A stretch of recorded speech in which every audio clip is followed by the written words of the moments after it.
Asyhadu an la ilaha illallah wahdahu la syarikalah wa asyhadu anna Muhammadan abduhu wa rasuluh.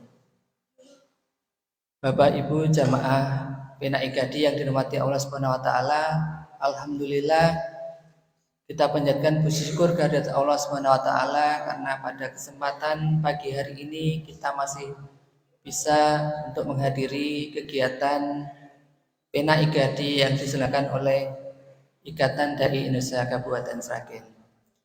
Jamaah Pena Igadi yang dirahmati Allah Subhanahu wa taala, sebelum kita mulai acara kajian pada hari ini, terlebih dahulu akan kami bacakan susunan acara. Yang pertama adalah pembukaan, yang kedua adalah tahsin Al-Quran, yang ketiga adalah acara inti dan dilanjutkan dengan doa, serta yang terakhir adalah acara penutup. Bapak Ibu jamaah Pena Igadi yang dirahmati Allah Subhanahu wa taala, untuk menghemat waktu mari kita buka acara pagi hari ini dengan membaca basmalah. Bismillahirrahmanirrahim. Selanjutnya acara kedua adalah tahsin tilawah Al-Quran yang insya Allah akan disampaikan oleh Ustadz Rosikin. Waktu dan tempat sepenuhnya kami persilakan.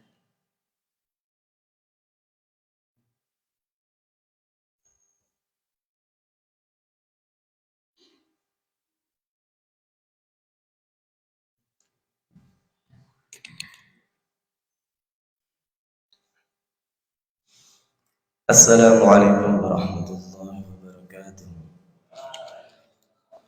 Bismillahirrahmanirrahim. Alhamdulillahirabbil alamin wassalatu wassalamu ala asyrofil anbiya'i wal mursalin sayyidina wa maulana Muhammadin wa ala alihi washabbihi wa baraka wasallam. Pada yang kami hormati Bapak Fakhruddin Al-Sin selaku pengisi di pengajian Masjid Al-Muhsin, kepada yang kami hormati seluruhnya, baik anak-anak ataupun yang lainnya yang kami hormati. Pertama-tama marilah kita mengucapkan rasa syukur kita pada Allah Subhanahu wa taala yang mana di pagi hari ini kita masih diberikan nikmat hidayah, sehat dan yang lainnya, sehingga kita bisa datang di masjid walafiat tanpa kurang suatu apapun.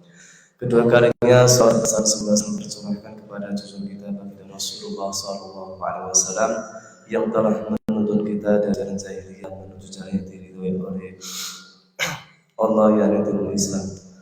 Para hadirin, sebelum taksin kita mulai, tawali dulu dan baca suratul Fatihah.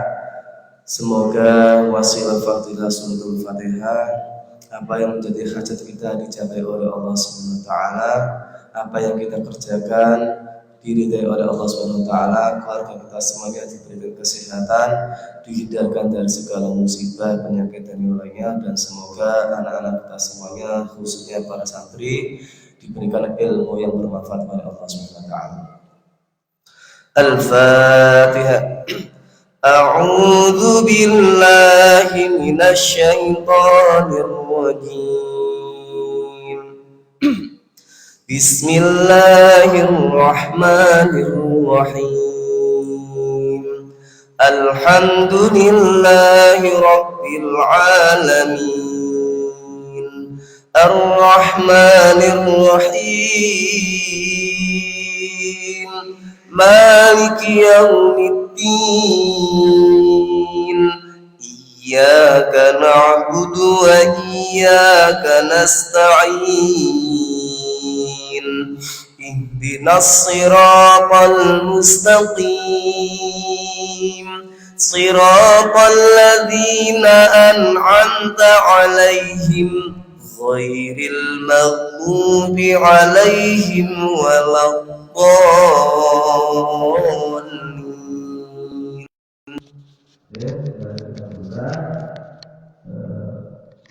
Bersama surat Al-Baqarah juz 2 ayat 117. 177. Awal ayat laisal birra man tuwallu wujuhakum. Siap semuanya?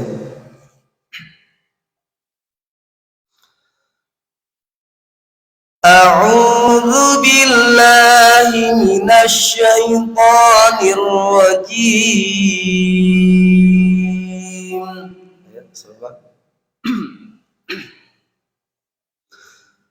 بسم الله الرحمن الرحيم.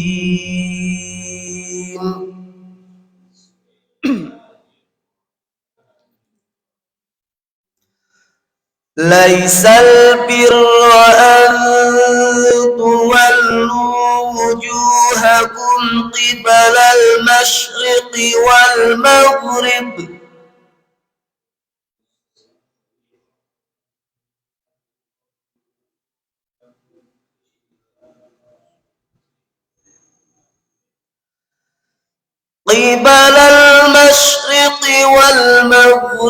ولكن البر من آمن بالله واليوم الآخر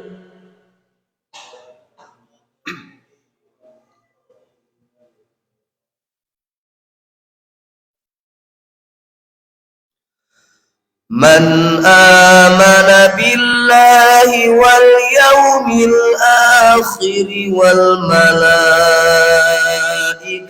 والكتاب والنبيين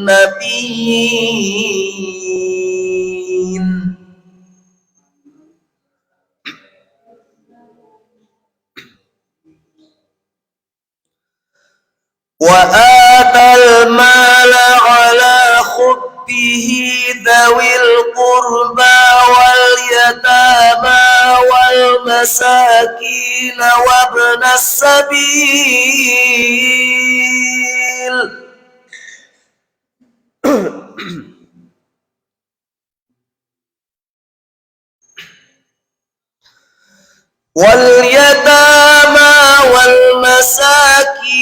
وابن السبيل والسائلين وفي الرقاب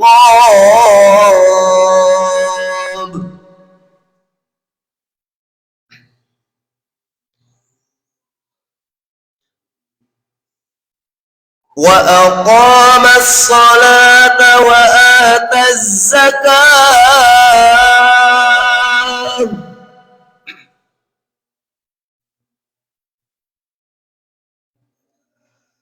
والموفون بعهدهم إذا عاهدوا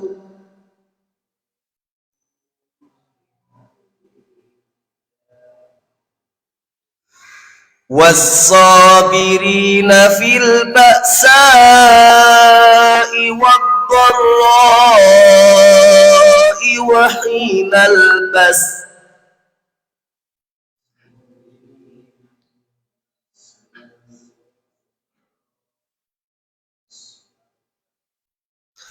أولئك الذين صدقوا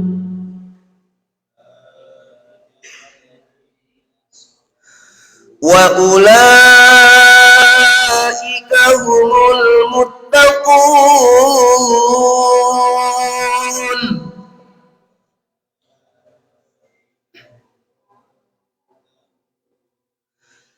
يا أيها الذين آمنوا كتب عليكم القصاص في القتلى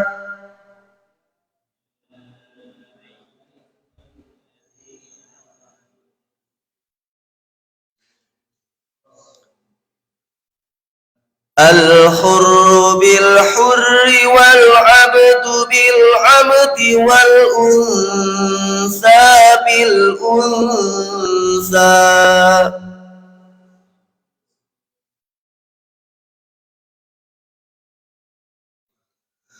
فمن عفي له من أخيه شيء فاتباع بالمعروف وأداء إليه بإحسان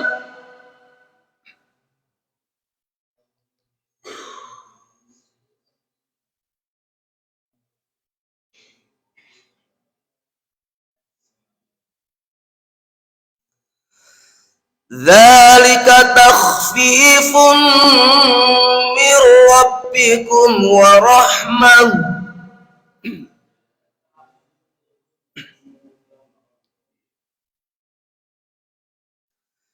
faman i'tada ba'da dzalika falahu 'adzabun alim.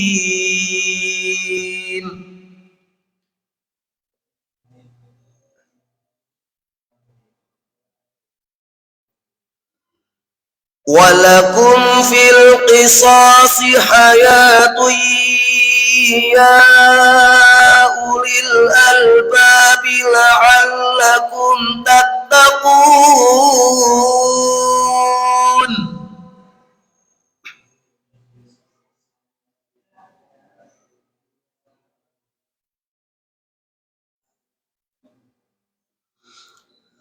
Kutiba alaikum idha hadara ahadakumul mautu in taraka khairan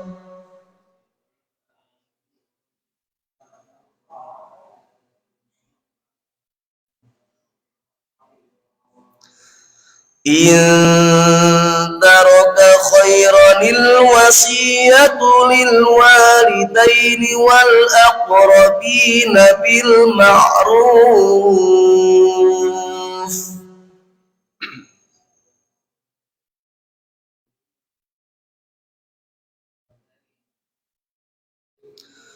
Haqqan 'alal muttaqin.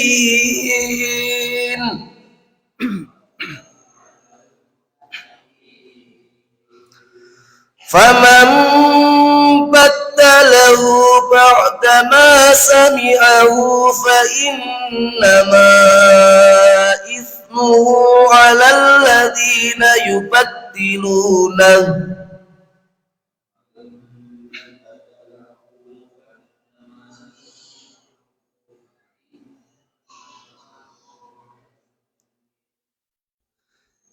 Innallaha sami'un alim.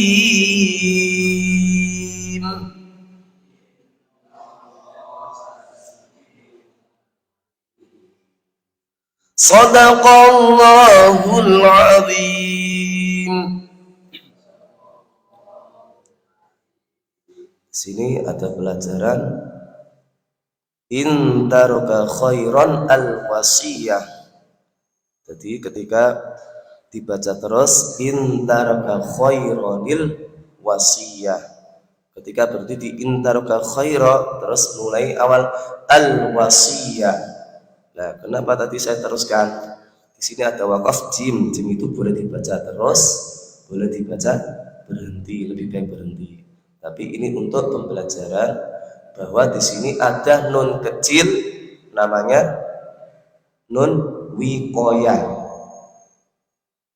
Jadi aslinya khairon al-wasiyah. Di situ al-wasiyah itu adalah a-nya itu hamzah wasol.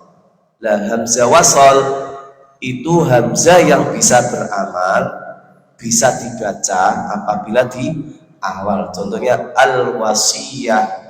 Contohnya lagi wailul likulli humazah. Alladhi itu a-nya itu hamzah wasol.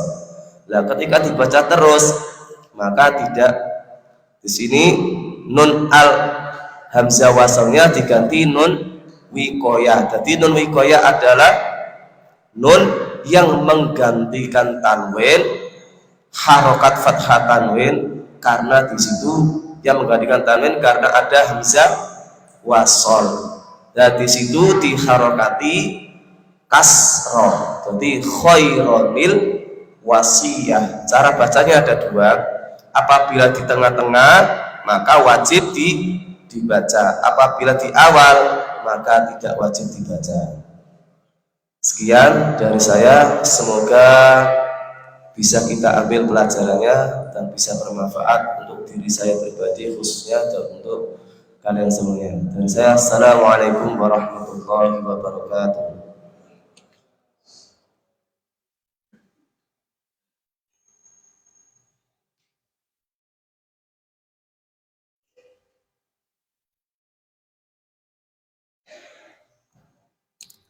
Demikian tadi tilawah Al-Quran dan tahsin yang telah disampaikan oleh Ustadz Rosikin.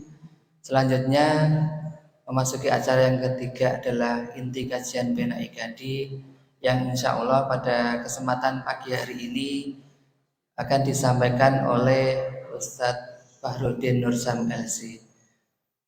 Sebelum dimulai, monggo Bapak Ibu peserta untuk bisa agak maju softnya biar nanti Bapak Ibu yang terlambat atau yang menyusul bisa mendapat tempat di dalam. Monggo Bapak Ibu, kami persilahkan. Untuk selanjutnya waktu dan tempat sepenuhnya kami persilahkan pada Ustadz Fahrudin Nursam SC, dilanjutkan dengan doa penutup.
Kita mulai.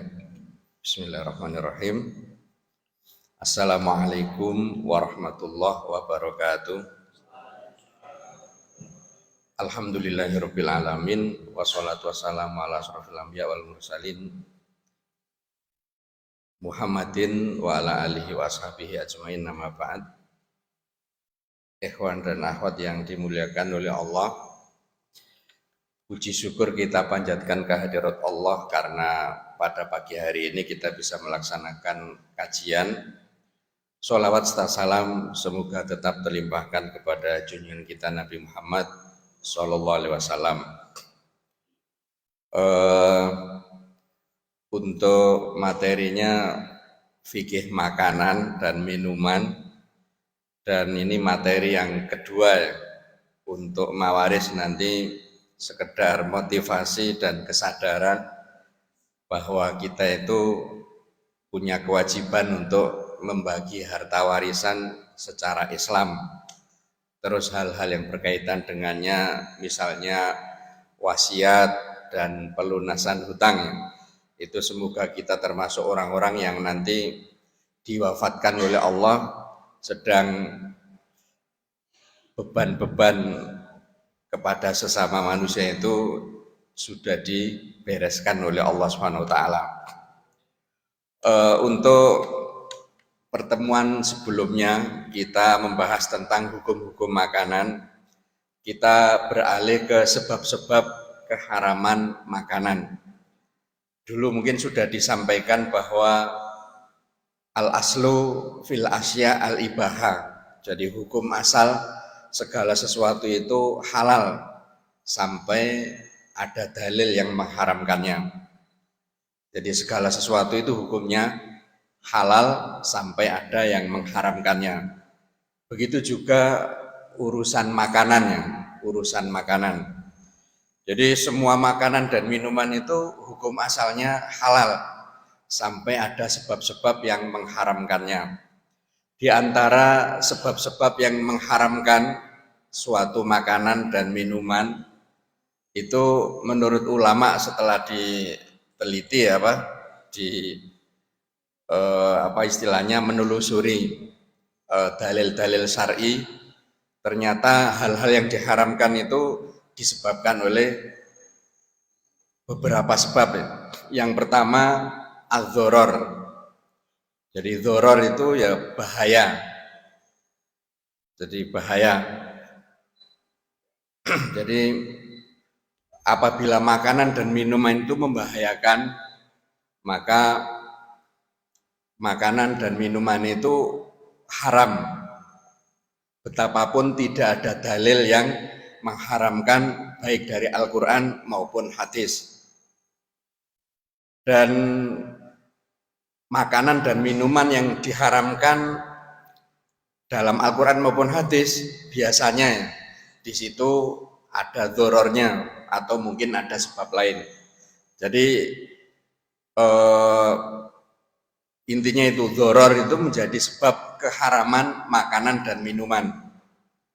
Seandainya tidak ada dalil dari Al-Quran maupun hadis yang mengharamkannya, makanan itu hukumnya haram. Makanya di dalam kaidah usul fikih itu disebutkan ma tsabata dzararuhu bil yakin fahuwa haram. Ma tsabata, apa yang terbukti, dzararuhu, bahayanya, biyakin, secara meyakinkan. Jadi apa-apa yang terbukti membahayakan secara meyakinkan, maka hukumnya adalah haram. Itu kaidah usul fikih. Dan kaidah ini sebenarnya bukan dalil, tetapi orang yang paham kaidah itu begitu dibacakan kaidah itu ya menerima. Jadi sebenarnya kaidah ini bukan sumber hukum, tetapi ketika kaidah ini disampaikan, ya orang yang berilmu itu ya tunduk patuh ya. Karena apa? Karena kaidah ini berpijak pada dalil-dalil. Di antaranya di sini ayat Al-Quran surat An-Nisa 29. Wala taqtulu anfusakum innallaha kana bikum rahimah. Jadi dan janganlah kalian membunuh diri kalian. Jadi janganlah kalian itu membunuh diri kalian. Innallaha kana bikum rahimah. Sesungguhnya Allah terhadap kalian itu maha penyayang atau maha pengasih. Jadi ayat ini melarang kita untuk bunuh diri atau upaya apapun yang menyebabkan nyawa kita melayang. Jadi akhirnya ulama tadi menyimpulkan masabata dzaruru biyakin fahuwa haram. Sesuatu yang terbukti secara meyakinkan bahwa itu bahaya, maka hukumnya adalah haram.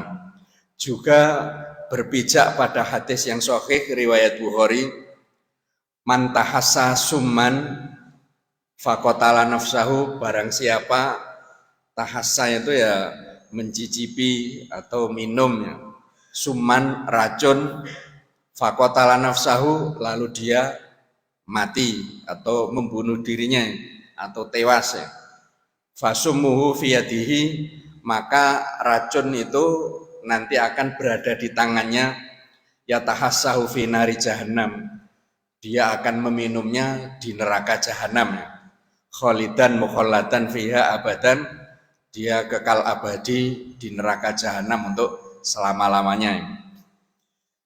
Jadi hadis ini juga menunjukkan bahwa tindakan yang membahayakan itu sama dengan bunuh diri dan hukumnya haram.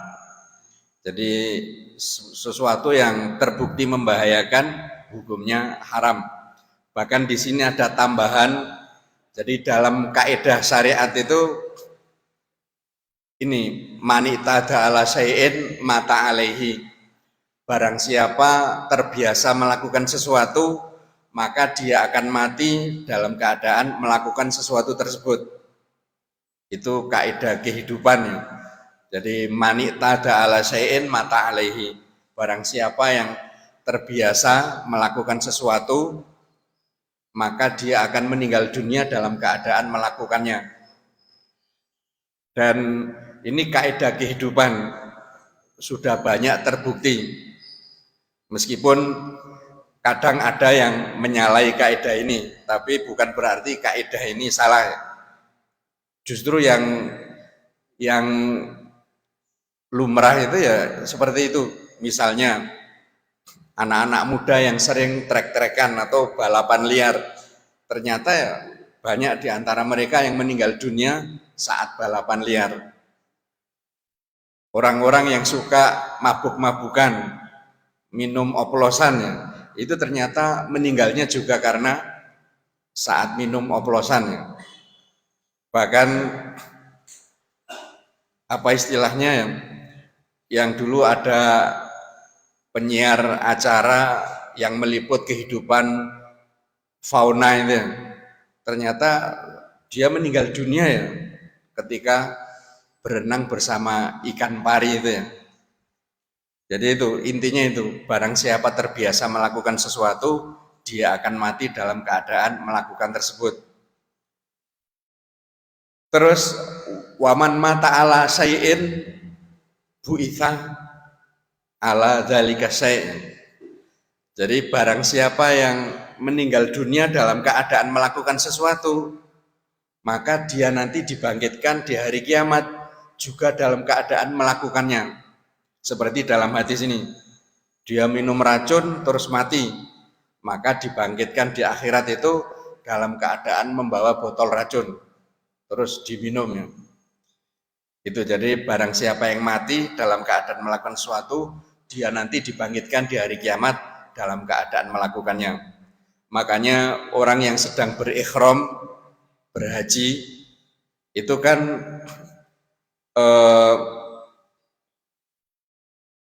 apa istilahnya, nggak boleh dimandikan terus kepalanya nggak ditutup dan dipakaikan baju ihram yang dikenakan. Fa innau yub'atsu mulabbiyan, karena nanti dibangkitkan di hari kiamat itu dalam keadaan bertalbiyah, sedang melaksanakan ihram. Jadi intinya pesan moralnya itu ya, kalau kita ingin husnul khotimah ya kita harus membiasakan amal kebaikan sehingga nanti kita meninggal dalam keadaan melakukan amal kebaikan tersebut, dan itu nanti membuat kita di akhirat ya melakukan amal kebaikan tersebut. Jadi itu apa hikmahnya ya? Orang menjadi istilahnya ya tahu kebaikan kita, dan sebaliknya kalau kita su'ul khotimah ya orang jadi tahu kebiasaan buruk yang kita lakukan secara sembunyi-sembunyi ya. Dulu kayaknya pernah ada cerita itu ya, anggota DPRD Sragen kalau nggak salah ya, ketika saya sudah pindah di Solo atau masih belum ya, itu ya anggota DPRD sudah daftar haji, bahkan tahun itu juga berangkat ya, ternyata dia meninggal dunia di Tawangmangu ya, dan itu bersama pasangan tidak sahnya, dan keduanya katanya meninggal dunia itu overdosis ya apa ya, nggak tahu mungkin pakai suplemen atau apa ya, dan meninggal dunia. Jadi padahal dia seandainya meninggalnya itu saat haji itu husnul khotimah dan citranya baik ya, tapi meninggalnya justru di Tawangmangu sebelum berangkat bersama rombongan haji. Jadi orang jadi bisa menelisik oh berarti ketika dia sembunyi-sembunyi itu berarti itu yang dilakukan, dan itu nanti akan kita ketahui juga di akhirat nanti. Itu jadi sebab yang pertama itu ad-doror, dan kaedahnya itu mathabata dororu biyakin fahuwa haram, sesuatu yang terbukti secara meyakinkan membahayakan maka hukumnya haram, dan kaedah ini berpijak pada dalil-dalil Al-Quran maupun hadis, diantaranya ya dua dalil ini dari Al-Quran dan hadis. Terus contoh-contohnya bangkai hewan dan bangkai manusia yang membahayakan fisik dan mental pemakannya, ini jelas membahayakan. Jadi di pedalaman Papua Nugini itu ada suku yang suka memakan daging bangkai manusia, ternyata mengalami penyakit yang aneh itu, mengalami penyakit yang aneh. Jadi nggak tahu terus lumpuh dan seterusnya. Dan itu merupakan kebiasaan suku Rao atau suku apa itu ya di Papua Nugini. itu mengalami penyakit yang seperti itu. Dan mereka kenapa kok makan bangkai? Karena itu sebagai bentuk penghormatan. Jadi intinya itu orang yang meninggal dunia sebagai penghormatan kepada yang meninggal, itu dagingnya dimakan. Jadi mungkin istilahnya itu orang ini bermanfaat bagi masyarakat baik ketika masih hidup maupun setelah meninggal dunia, ya, itu mungkin keyakinan mereka. Dan pemerintah ya belum bisa mencegah perbuatan itu karena ya sudah menjadi keyakinan suku tersebut. Jadi di antara ya, sebab keharaman bangkai baik hewan atau manusia itu karena membahayakan fisik dan mental pemakannya, itu juga akan mempengaruhi mental.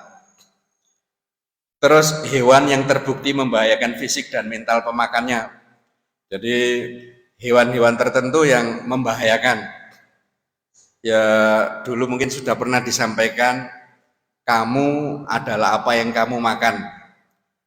Jadi kita itu, siapa kita itu ya kita bisa melihat apa yang kita makan. Berarti secara mental itu makanan memberikan pengaruh baik maupun buruk ya.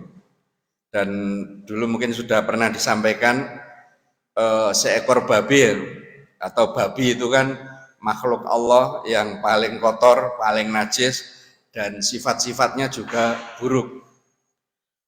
Jadi di antara sifat babi itu kan secara mental itu ya makan kotorannya sendiri.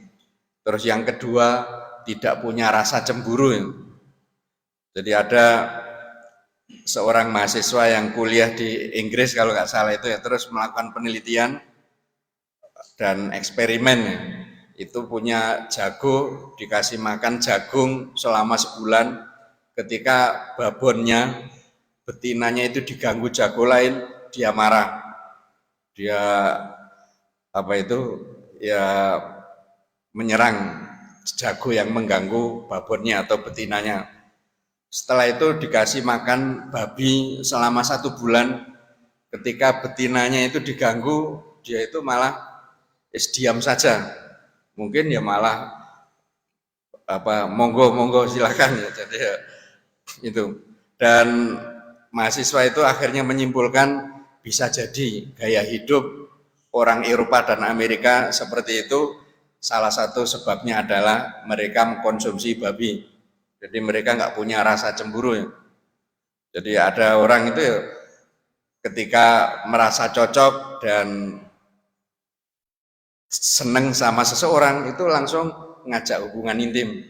Ketika dijawab, saya sudah punya pasangan, terus apa hubungannya? Jadi ya, untuk pasangan kan di rumah, kalau di luar rumah itu ya bebas ya, laki dan perempuan. Jadi terus juga main film dan seterusnya, itu kayaknya para suami atau para istri ya nggak cemburu ketika memainkan peran-peran yang itu sudah masuk kategori zina atau sesuatu yang mesum. Jadi itu. Dan dulu di Indonesia Timur, di daerah Waingapu atau Waikabuba itu ya, itu laki-laki punya banyak istri dan mereka itu saling akur. Anak dari istri terakhir diasuh, dirawat oleh istri pertama dan seterusnya.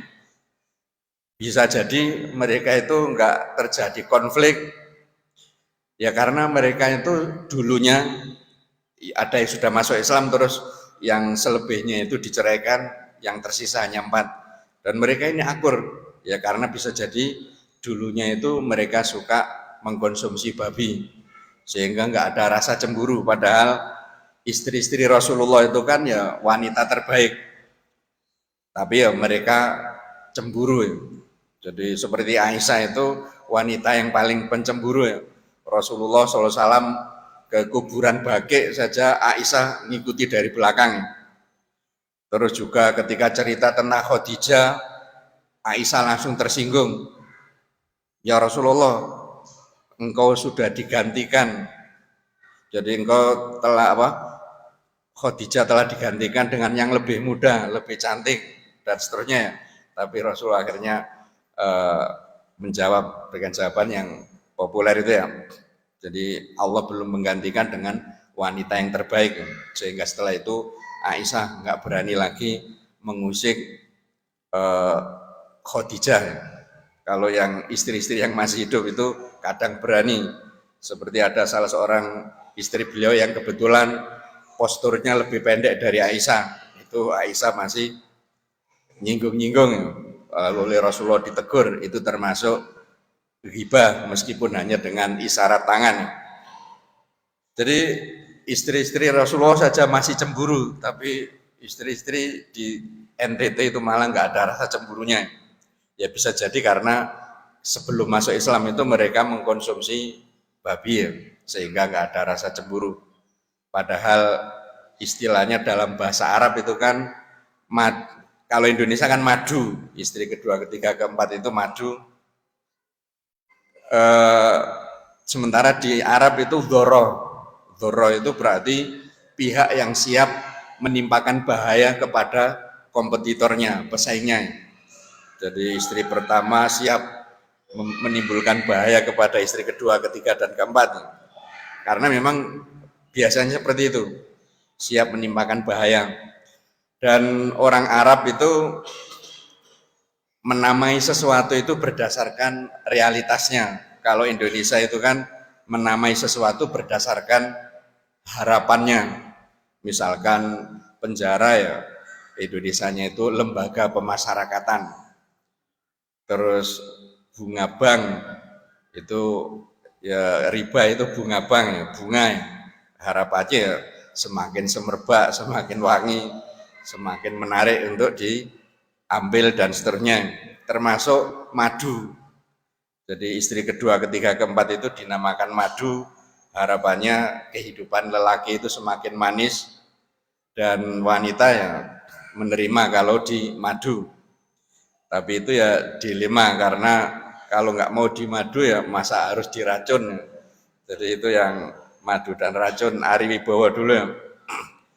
Terus ini batu, tanah, dan benda-benda padat yang tidak ada manfaatnya sama sekali. Jadi kalau hewan yang terbukti membahayakan meskipun tidak ada dalil itu haram kalau terbukti membahayakan. Begitu juga batu, tanah, dan benda-benda padat yang tidak ada manfaatnya itu ya haram meskipun nggak ada nas yang melarang. Misalnya batu bata, ada orang makan batu bata, ketika ditenyuh itu haram. Oh, mana dalilnya? Nggak perlu dalil, karena orang makan batu bata itu ya pasti akan membahayakan pencernaannya.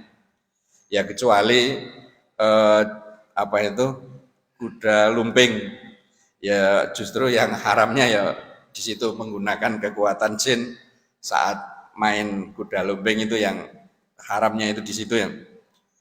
Intinya itu sesuatu yang terbukti membahayakan hukumnya haram meskipun nggak ada dalil dari Al-Quran maupun hadis. Dan kaidah ini yang dijadikan dalil sebagian ulama yang mengharamkan rokok. Jadi sebagian ulama yang mengharamkan rokok itu dari dalil ini karena terbukti membahayakan. Dan ditulis di sampul rokok itu ya, dulu banyak penyakit disebutkan, tapi sekarang dibuang tinggal satu, apa itu, mematikanmu atau apa itu ya, merokok itu mematikanmu. Tapi ya banyak yang tidak takut ya, karena di situ ketika orang baca merokok itu dapat mematikanmu. Oh, ini mematikanmu, bukan mematikan saya. Jadi akhirnya tetap merokok. Jadi ya karena kata gantinya itu kan orang kedua, bukan orang pertama. Terus sebab yang kedua al-iskar, memabukkan. Jadi seandainya tidak ada dalil dari Al-Quran maupun hadis yang mengharamkan, itu memabukkan itu sudah cukup sebagai sebab keharamannya. Jadi itu ya. Jadi iskar, memabukkan. Jadi semua yang memabukkan dari unsur hewan seperti susu yang difermentasi atau disimpan lama hingga menjadi arak, maupun dari unsur tumbuh-tumbuhan seperti air kelapa perasan anggur dan kurma yang disimpan lama itu ya, akhirnya berubah menjadi khamr atau arak. Jadi itu semua haram. Seandainya tidak ada dalil yang mengharamkannya, itu tetap haram. Apalagi diperkuat dengan dalil yang mengharamkan.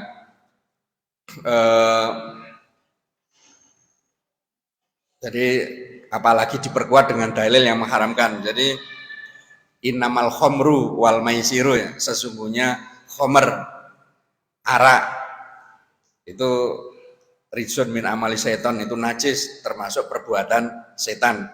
Innama harama alaikum maitatu wal khinzir. Itu innamal khamru wal maisir, itu dalilnya. Terus Rasulullah SAW mengatakan, tapi di sini tidak ditulis, kullu muskirin khamrun wa kullu khamrin haramun. Jadi kullu muskirin khamrun, setiap yang memabukkan itu khamr, dan setiap khamr itu hukumnya haram. Jadi arak atau tua itu dinamakan khamr li'annahu yukhammirul akal.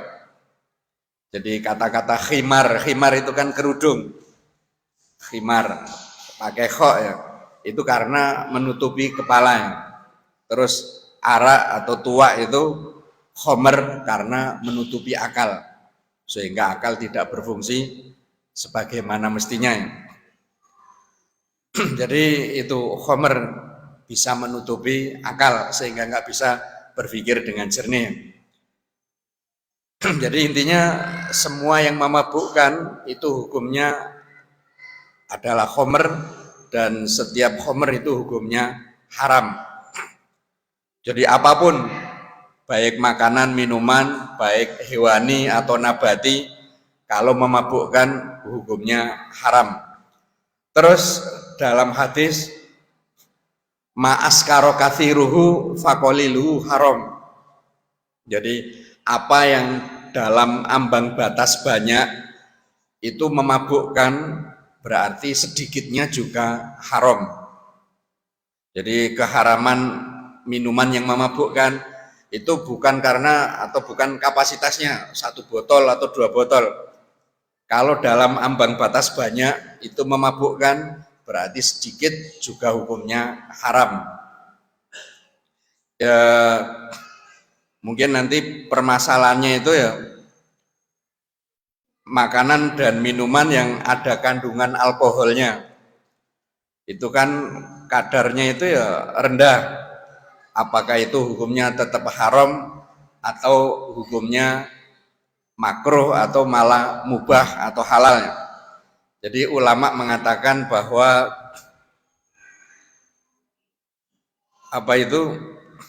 kandungan alkohol itu bisa jadi terjadi secara alami atau karena ulah atau rekayasa manusia. Jadi kalau misalnya obat batuk terus dimasuki alkohol meskipun sekian persen, sangat rendah, karena itu ulah manusia, hukumnya haram meskipun sedikit, kecuali tidak ada sirup lain. Selain itu ya karena sebagai bentuk keterpaksaan ya diperbolehkan. Tapi kalau kandungan alkoholnya itu secara alami, ya seperti buah-buahan yang sudah sangat tua, itu kan ada kandungan alkoholnya, maka menurut sebagian ulama tidak otomatis haram. Jadi itu tergantung niat orang yang memakannya. Jadi misalkan nangka yang tua, mangga tua ada kandungan alkoholnya, kalau niatnya itu untuk menghilangkan lapar, ya enggak apa-apa. Tapi kalau niatnya itu ingin fly atau mabuk-mabukan, ya hukumnya haram. Jadi tergantung niat orang yang memakannya. Terus zat-zat adiktif seperti narkoba, baik yang diminum, dihisap maupun dimakannya, itu semuanya haram. Jadi dengan kaidah ini, apapun yang menghilangkan akal, merusak akal, meskipun di undang-undang itu tidak termasuk narkotika. Jadi ada zat-zat baru. Biasanya artis itu ya mengkonsumsi, ketika tertangkap itu nggak bisa diproses di pengadilan karena jenis itu belum dimasukkan dalam undang-undang atau hukum pidana, sehingga hukum pidana itu harus diperbarui, disebutkan zat-zat baru yang termasuk memabukkan dan orang yang mengkonsumsinya terkena hukuman pidana. Tapi dalam Islam itu sudah, karena apapun yang memabukkan itu hukumnya haram. Terus sebab yang ketiga, an-najasa, najis. Jadi apapun yang najis itu berarti haram untuk dikonsumsi. Ya logikanya itu kan disentuh saja membuat kita wajib mencuci sampai bersih, apalagi kalau dimasukkan ke dalam mulut dan rongga perut ya. Jadi disentuh saja itu membahayakan, tangan kita harus dicuci, apalagi dimakan, itu berarti sangat membahayakan. Dan mayoritas ulama itu memiliki kaidah, sesuatu yang najis itu pasti haram. Ini ulama sepakat ya, sesuatu yang najis itu pasti haram. Tapi sesuatu yang haram menurut mazhab Syafi'i pasti najis. Jadi mazhab Syafi'i punya pendapat seperti itu ya. Sesuatu yang najis pasti haram, ini semua ulama sepakat. Tapi sesuatu yang haram menurut mazhab Syafi'i najis, tapi menurut selain mazhab Syafi'i tidak otomatis najis, karena tergantung sebab keharamannya. Seperti alkohol, oleh mazhab Syafi'i ya najis, karena kaidah yang mereka terapkan itu sesuatu yang najis haram dan sesuatu yang haram itu najis. Tetapi selain mazhab Syafi'i mengatakan sesuatu yang haram belum tentu najis, tergantung sebab keharamannya. Karena tadi sudah disampaikan, sebab keharaman itu ada doror, terus ada iskar, membahayakan atau memabukkan, dan bukan karena najasa, kenajisannya. Dalil bahwa najis itu menjadi sebab keharaman ya seperti darah. Darah itu mengenai darah manusia, untuk darah Nabi itu tidak najis ya. Darah Nabi itu tidak najis karena Rasulullah SAW itu orang yang dimuliakan. Terus juga ada cerita-cerita itu ya, setelah berbekam itu Rasulullah memerintahkan Abdullah bin Zubair kalau nggak salah itu untuk memendam.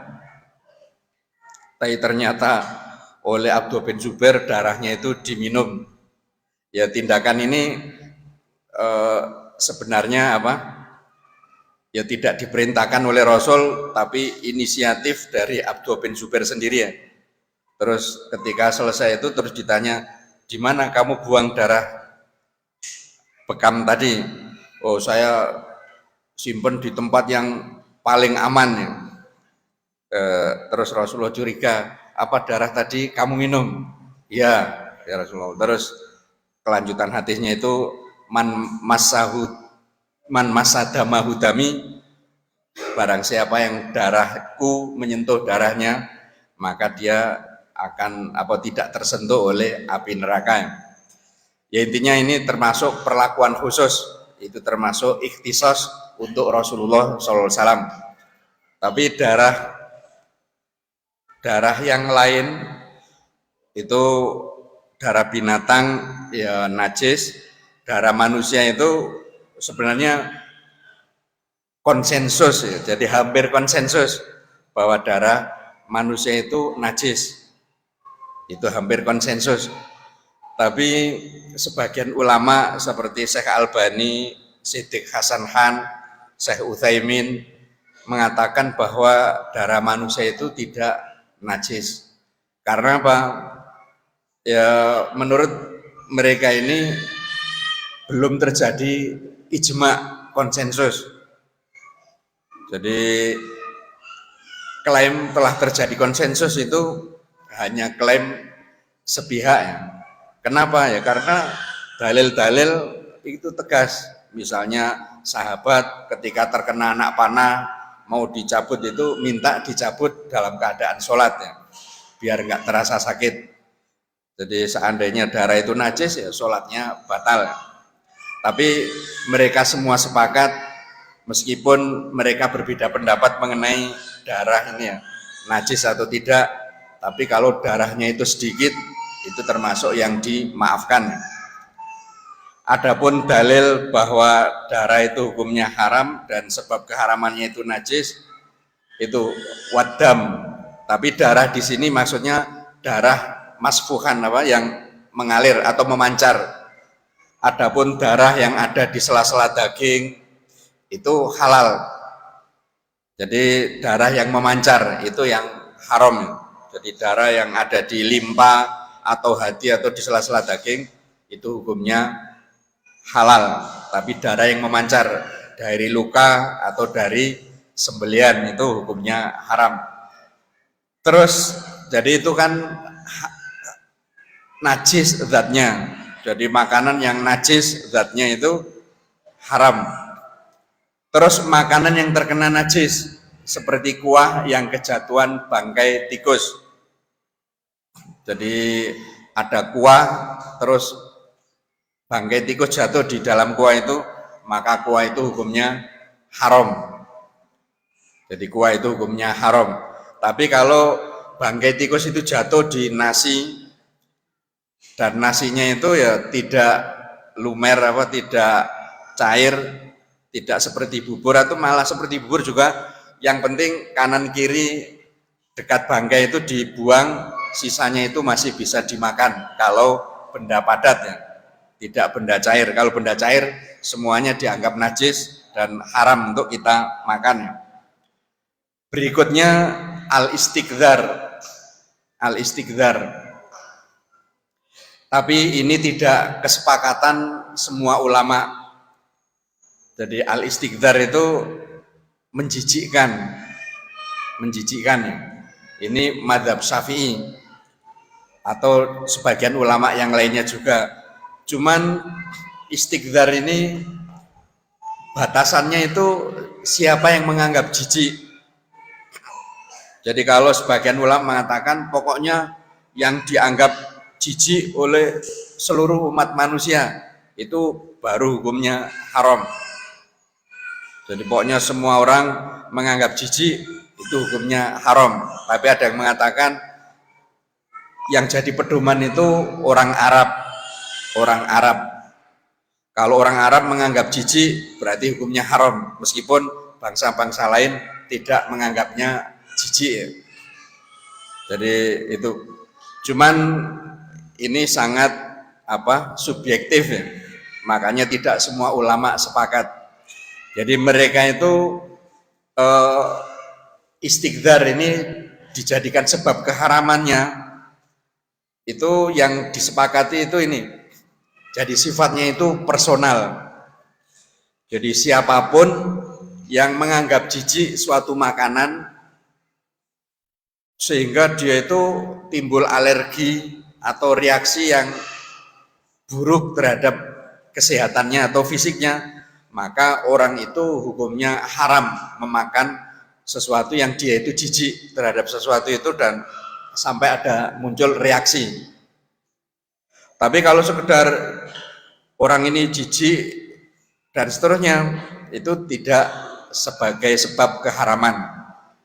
Jadi itu ada ulama yang akhirnya mengambil istiqdzar ini sebagai sebab keharaman sesuatu tetapi sifatnya personal, dan jijiknya itu sampai membuat alergi atau tubuhnya itu mereaksi secara negatif makanan yang dianggapnya jijik tadi. Jadi sampai timbul alergi dan seterusnya, itu baru hukumnya haram dan sifatnya itu personal. Jadi sifatnya itu personal. Itu istiqdar yang apa? Yang sampai mengharamkan itu ya. Jadi makanan yang menjijikkan terus menimbulkan reaksi negatif dari tubuhnya terhadap makanan yang menjijikkan itu, muncul alergi dan seterusnya. Berarti haram bagi orang itu untuk mengkonsumsinya. Tapi bagi yang lain yang tidak menganggap jijik, itu ya tidak apa-apa selama tidak ada nas dan hadis, Al-Quran dan hadis yang mengharamkannya. Ya sebagai satu contoh, dhob itu sering diterjemahkan biawak. Jadi makanya ada orang yang mengatakan biawak itu hukumnya halal karena di Arab juga dimakan. Tapi ada yang mengatakan bahwa biawak Arab dengan biawak Indonesia itu berbeda. Jadi berbeda sehingga biawak Indonesia tetap hukumnya haram. Biawak Indonesia tetap hukumnya haram. Jadi ada sahabat itu makan daging dhob, daging biawak itu ya. Terus Rasulullah bertamu di situ, sahabat itu mempersilahkan Rasulullah untuk makan. Tapi Rasulullah menolak. Lalu sahabat itu bertanya, apakah haram makan daging biawak? Rasulullah SAW menjawab tidak, tetapi keluarga saya tidak biasa memakannya. Jadi Rasulullah melihat biawak sebagai makanan itu beliau menganggap jijik, memandang jijik ya. Tapi ternyata sahabat setelah konfirmasi atau klarifikasi itu ternyata itu tidak haram, hanya saja Rasulullah tidak biasa memakan biawak, keluarganya tidak biasa. Akhirnya sahabat itu malah seneng, wah berarti malah kebetulan saya sendiri yang makan, tidak harus berbagi. Yaitu dulu saya di pesantren itu kan mata pelajaran umum ya tidak komplit ya. Dan kalau ada pelajaran umum itu sering saat ujian persamaan atau ujian negara itu yang dibaca dengan yang diujikan itu isinya jauh. Sehingga jawaban-jawabannya itu seenak santri dan ternyata ya lulus. Ya karena ijazah itu ada nilai murni dan ada nilai yang sudah di mark up oleh pembuat ijazah ya. Jadi selalu lulus kalau dulu. Setelah itu kan berlaku aturan, kalau sekarang dijamin lulus. Kalau sebelumnya kan ada istilah tamat dan lulus. Jadi tamat itu ya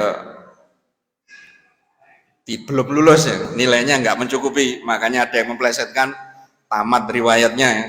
Jadi karena belum lulus. Jadi dulu saya itu pelajaran PKK itu terus pertanyaannya macam-macam, belum pernah belajar. Dulu ada pertanyaan itu yang sekarang saya masih ingat itu, bagaimana cara mengawetkan susu. Ya saya nggak pernah dapat pelajaran. Terus saya jawab diminum sendiri, jadi ya biar awet ya. Kalau dibagikan kan ya cepat habis ya. Intinya ini ya Pak. Jadi istiqdar itu kalau kita